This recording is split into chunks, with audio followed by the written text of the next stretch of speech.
Kalau hal yang satu ini tidak diperhatikan, pengaplikasian fungisida apapun nantinya akan tidak terlalu berefek. Assalamualaikum warahmatullahi wabarakatuh. Selamat datang kembali di channel saya Kang Tani 89. Semoga sahabat tani semua kabarnya dalam keadaan sehat walafiat, tidak kekurangan sesuatu apapun. Amin ya Allah ya rabbal alamin. Dan sekarang saya sedang berada di kebun timun saya lagi. Sekarang memasuki usia 39 hari setelah tanam, dan beberapa buahnya alhamdulillah sudah ada yang mulai sebentar lagi bisa kita panen. Nah, sebelah sini ada tuh beberapa alhamdulillah. Nah, dan untuk bakal buahnya pun cukup lumayan banyak. Nah, di sini tuh bakal buah sampai atas. Nah, kita lihat sebelah sini, ini bakal buah ke sini sampai sini tuh. Yang ini juga bakal buahnya terbilang cukup banyak ya sahabat tani, alhamdulillah. Tetapi memang untuk keadaannya atau untuk kondisi dari tanaman timun saya tuh bisa dilihat sebelah sini. Banyak yang terkena bercak daun, terkena serangan jamur. Tuh, sebelah sini banyak. Nah, tapi ini alhamdulillah baru pada bagian bawah. Untuk ke bagian atasnya masih tergolong aman, dan pucuknya ini ada yang terkena ulat. Nah, bisa dilihat tuh pucuknya tuh bisa dikatakan sehat ya sahabat tani, alhamdulillah. Bahkan ada yang terkena serangan virus juga tuh. Sebelah sini hampir tuh ke sana. Agak terlihat kerdil ya. Tuh, ini katanya kalau menurut sahabat tani yang lainnya ini terkena virus, bukan terkena serangan jamur, dan mempengaruhi dari postur atau tinggi dari tanaman timun saya ini. Yang ini kerdil, agak sedikit kerdil ya. Sampai sana beberapa. Tapi kalau yang terkena jamur bagian bawahnya tuh, ini terkena jamur, alhamdulillah tuh ini kesini sampai sana.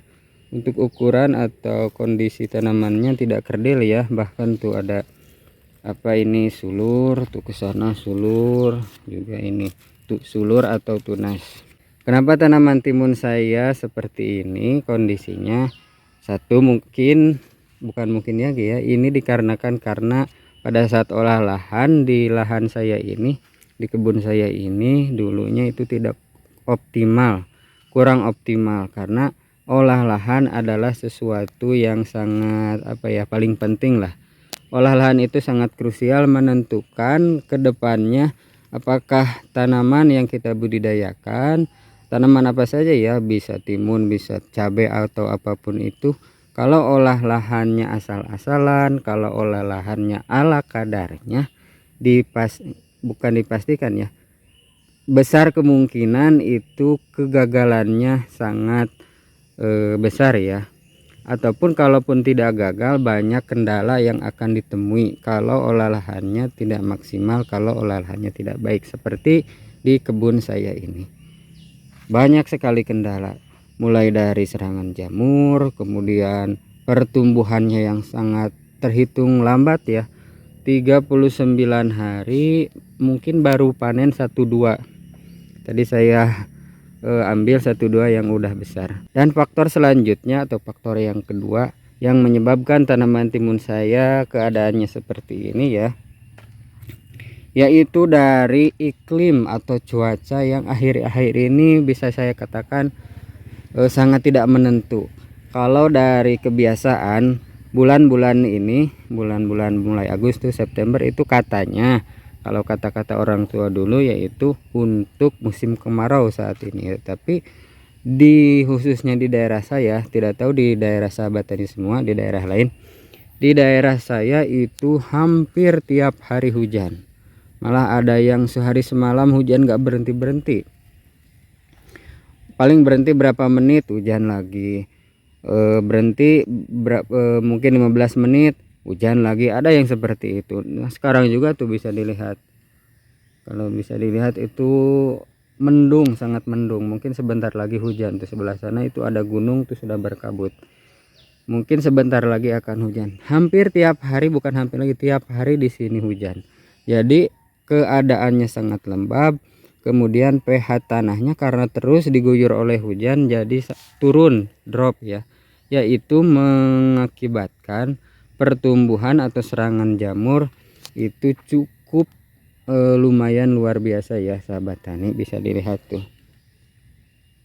Nah di sebelah sana juga, tetapi bisa saya katakan alhamdulillah masih bisa diminimalisir ya, enggak terlalu yang parah-parah banget ya, masih bisa alhamdulillah tuh, masih bisa panen, masih ada calon-calon bakal buah, dan juga titik tumbuhnya masih tumbuh ya.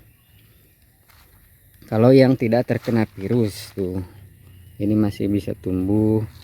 Nah sebelah sini bedengan ini alhamdulillah tuh, ini cukup lumayan bagus pertumbuhannya. Nah jika di daerah sahabat tani semua sama seperti di daerah saya yang curah hujannya itu bisa dikatakan sangat tinggi, tiap hari hujan, itu harus segera dilakukan perawatan.